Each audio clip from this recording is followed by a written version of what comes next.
4 মাসের মধ্যেই রাজ্য মেডিকেল কাউন্সিলে ফিরলেন অভিক দে ও বিরূপাক্ষ বিশ্বাস। আরজিকর কাণ্ডের নাম জানানোয় মেডিকেল কাউন্সিল থেকে সরানো হয়েছিল অভিক এবং বিরূপাক্ষকে। সোমবার ফের তাদের ফেরানো হলো রাজ্য মেডিকেল কাউন্সিলে।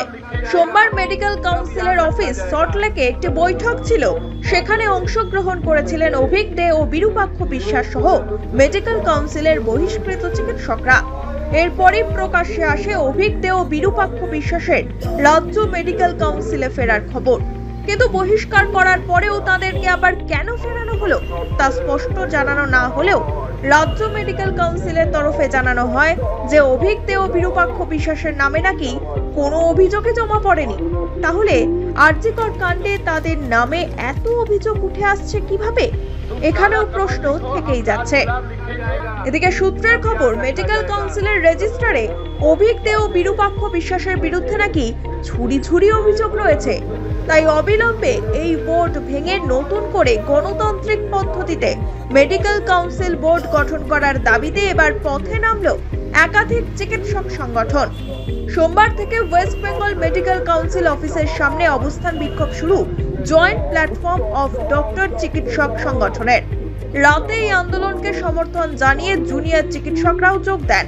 শীতের রাতে ঠান্ডা উপেক্ষা করেই খোলা আকাশের নিচে চলে আন্দোলন।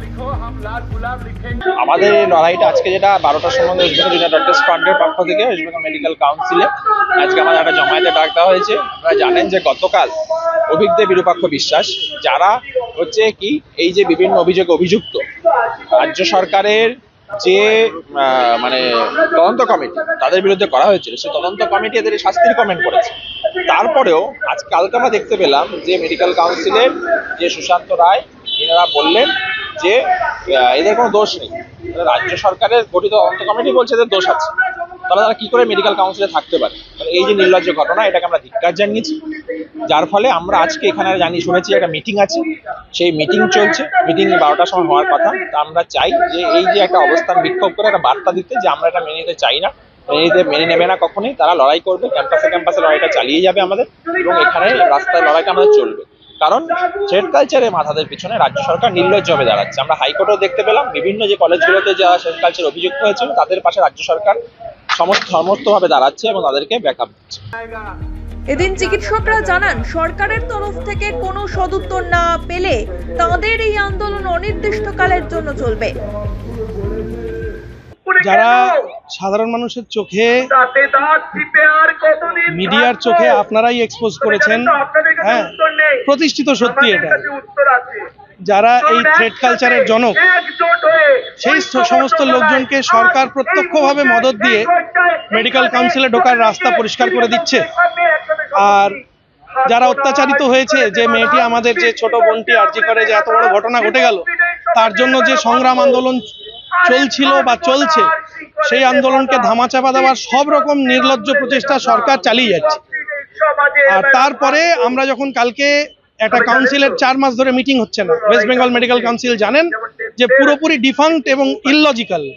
এর যে রেজিস্ট্রার তিনি ইললজিক্যাল, তিনি ইরেশনাল, তার কোনো বৈধতা নেই, লিগালি ইললিগাল। তো সেই ভদ্রলোকের লিগালিটি নিয়ে প্রশ্ন তোলা এবং কাউন্সিলের মিটিং এর কালকে একটা খবর ছিল মিটিং হবে, তার জন্য আমরা এসেছিলাম জয়েন্ট প্ল্যাটফর্ম অফ ডক্টরস এর পক্ষ থেকে। তখন দেখা গেল অভিক দে সেই ঘোষিত মিটিং এর বহু আগেই চোরের মতন এখানে এসে মিটিং করে চলে গেছে। রেজিস্ট্রার নিজে সেটা ডিক্লেয়ার করেছেন যে হ্যাঁ এসেছিল। কোন অর্ডারের ভিত্তিতে এলো, কি হলো না হলো কিছুই বোঝা গেল না। তো সরকার, আর সঙ্গে সঙ্গে সরকারেরই এমপি, তিনি খোলাখুলি অভিকদের পক্ষ নিয়ে বিবৃতি দিলেন যে অভিকদের নাকি বলেছে যে আমার তো চার্জশিটে নাম নেই, তাই আমি ধোয়া তুলসী পাতা, আমি ভাবা কোনো কিছুর মধ্যে নেই। সেই অভিকদের, তাই জন্য অভিকদের এখানে ঢোকার পথ প্রশস্ত করে ঢুকিয়ে দিল। এর থেকে নির্লজ্জতার বেশি প্রমাণ আমরা পেতে পারি না। তাই গতকাল দুপুর থেকে বেলা 11টা-12টা থেকে আমরা সেই অবস্থান চলছে, সেই অবস্থান কালকে রাত্রে সিদ্ধান্ত হয়েছে যে এই নির্লজ্জতার আমরা শেষ দেখে ছাড়বো যতদূর দেওয়া হবে। প্রসঙ্গত উল্লেখ্য, আরজিকর কাণ্ডের পর বিতর্কের একেবারে কেন্দ্রবিন্দুতে উঠে এসেছিল অভিক দের নাম। প্রবল চাপের মুখে পড়ে অবশেষে অভিক দে ও বিরূপাক্ষ বিশ্বাসকে সাসপেন্ড করেছিল রাজ্য মেডিকেল কাউন্সিল। সেই সময় রাজ্য মেডিকেল কাউন্সিলের গুরুত্বপূর্ণ পদে ছিলেন অভিক দে। মেডিকেল কাউন্সিলের পিনাল ও এথিক্স কমিটির সদস্য ছিলেন বিরূপাক্ষ বিশ্বাস। থ্রেড কালচারে অভিযুক্ত অভিকদের বিরুদ্ধে জমা পড়েছিল 32টি অভিযোগ উঠেছিল পোস্ট গ্রাজুয়েট ট্রেনি হিসাবে এসএসকেএম এ জয়েনিং এর সময়ও তিনি নিয়ম মানেননি।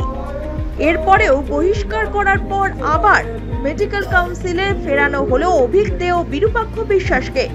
এরপর কি হবে? আরজিকর কাণ্ডের ভবিষ্যৎ কি? কবে সাজা পাবে আসল দোষীরা?